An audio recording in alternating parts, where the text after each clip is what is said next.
नमस्कार दोस्तों, स्वागत है आपका हमारे चैनल में। आज आपके समक्ष उत्पन्ना एकादशी की व्रत कथा आपके समक्ष प्रस्तुत कर रही हूँ। मार्गशीर्ष कृष्ण एकादशी।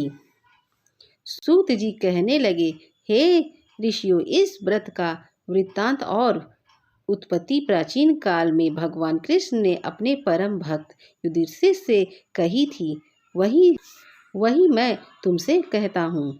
एक समय ऋषि ने भगवान से पूछा था कि एकादशी व्रत किस विधि से किया जाता है और उसका क्या फल प्राप्त होता है। उपवास के दिन जो क्रिया की जाती है, आप कृपया करके मुझे कहिए। यह वचन सुनकर श्री कृष्ण कहने लगे, हे युधिष्ठिर, मैं तुमसे एकादशी का व्रत का महत्व कहता हूँ और सुनो।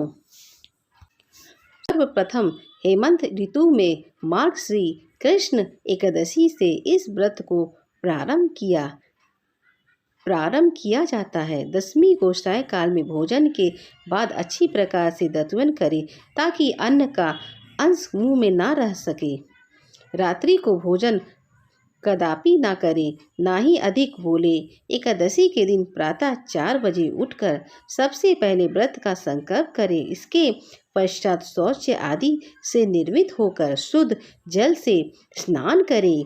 व्रत करने वाला चोर, पाखंडी, निंदक और मिथ्याभाषी तथा किसी प्रकार के पापी से बात न करें। स्नान के पश्चात धूप, दीप, नैवेद्य आदि 16 चीज़ों से भगवान का पूजन करें और रात को दीप दान करें। रात्रि में सोना या प्रसंग नहीं करना चाहिए। सारी रात भजन कीर्तन आदि करना चाहिए। जो कुछ पहले जाने अनजाने में पाप हो गया, उसकी क्षमा मांगनी चाहिए। धर्मात्मा पुरुष को कृष्ण और शुक्ल दोनों पक्ष की एकादशियों को समान समझना चाहिए। जो मनुष्य ऊपर लिखी विधि के अनुसार एकादशी का व्रत करता है, उन्हें शंखों द्वारा तीर्थ में स्नान करके भगवान के दर्शन करने से जो फल प्राप्त होता है, वह एकादशी के 16वें भाग के भी समान नहीं होता है। व्यक्तिपात के दिन दान देने का लाख गुना फल होता है। संकृति से 4 लाख गुना तथा सूर्य चंद्र ग्रहण में स्नान दान से जो पुष्प प्राप्त होता है, वही पुष्प एकादशी के दिन व्रत रखने से मिलता है। अश्वमेघ यज्ञ करने से 100 गुना तथा 1 लाख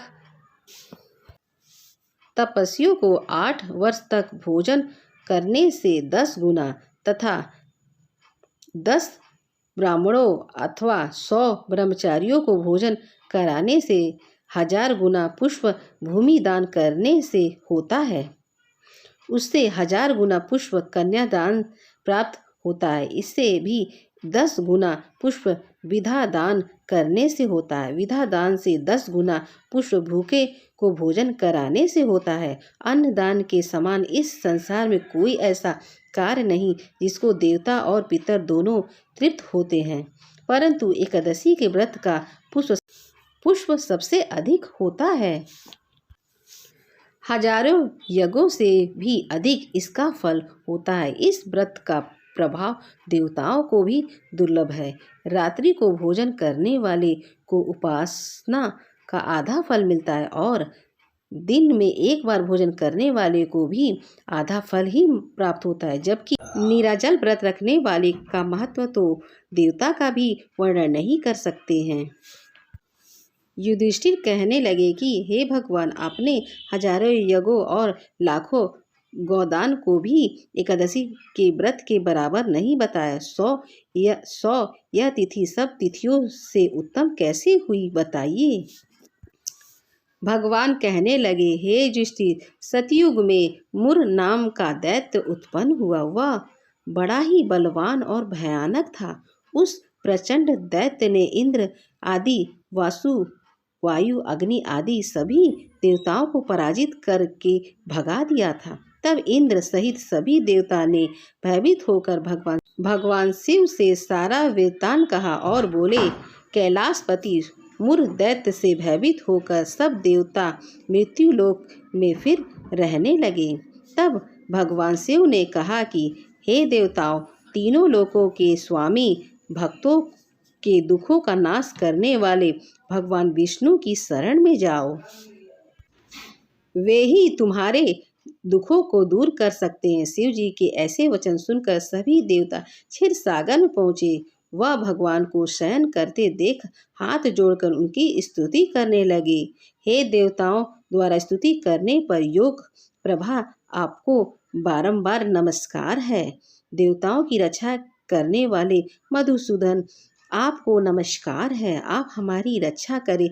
दैत्यराज से भयभीत होकर हम सब आपकी शरण में आए हैं। आप इस संसार के कर्ता धर्ता, माता पिता, उत्पत्ति और पालन करता और हर संहार करने वाले हैं। आपको शांति प्रदान करने वाले हैं। आकाश और पाताल भी आप ही हैं। आपके पितामह ब्रह्मा, सूर्य, चंद्र, अग्नि, सामग्री, होम, आहुति, मंत्र, तंत्र, जप, यजमान, यज्ञ, कर्म, कर्ता, भोक्ता भी आप ही हैं। आप सर्वव्याप हैं। आपके सिवा तीनों लोक में चर तथा अचर कुछ भी नहीं है। हे भगवान, दैत्यों ने हमको जीतकर स्वर्ग से भ्रष्ट कर दिया है और हम सब देवता इधर उधर भागे भागे फिर रहे हैं। आप उन दैत्यों से हम सबकी रक्षा करें। इंद्र के ऐसे वचन सुनकर भगवान विष्णु कहने लगे कि हे इंद्र, ऐसा मायावी दैत्य कौन है जिसने सब देवताओं को जीत लिया है, और उसका नाम क्या है? उसमें कितना बल है और किसके आश्रय में है तथा उसका स्थान कहाँ है? यह सब मुझसे कहो। भगवान के ऐसे वचन सुनकर इंद्र बोले, भगवान, प्राचीन समय में एक नाड़ीजंग नामक राक्षस था। उसके महापराक्रमी और लोक विख्यात मुर नाम का एक पुत्र हुआ। उसकी चंद्रवती नाम की नगरी है। उसी ने सब देवताओं को स्वर्ग से निकालकर वहां अपना अधिकार जमा लिया है। उसने इंद्र, अग्नि, वरुण, यम, वायु, ईशा, चंद्र आदि सबके स्थान पर अधिकार कर लिया है। सूर्य बनकर स्वयं ही प्रकाश करता है, स्वयं ही मेघा बन बैठा है और सबसे अजय है। हे असुर निकंदन, उस दुष्ट को मारकर देवताओं को अजय बनाइए। यह वचन सुनकर भगवान ने कहा, हे देवता, मैं शीघ्र ही उसका संहार करूंगा। तुम चंद्रवती नगरी जाओ। इस प्रकार कहकर भगवान सहित सभी देवता ने चंद्रवती नगरी की ओर प्रस्थान किया। उस समय दैत्य मुर सेना सहित युद्ध भूमि में गरज रहा था। उसकी भयानक गर्जन सुनकर सभी देवता भय के मारे चारों दिशा में भागने लगे। जब स्वयं भगवान रणभूमि में आए तो दैत्य उन पर भी अस्त्र शस्त्र आयुध लेकर दौड़े। भगवान ने उन्हें सर्प के समान अपने बाणों से बींध डाला। बहुत से दैत्य मारे गए, केवल मुर बचा रहा।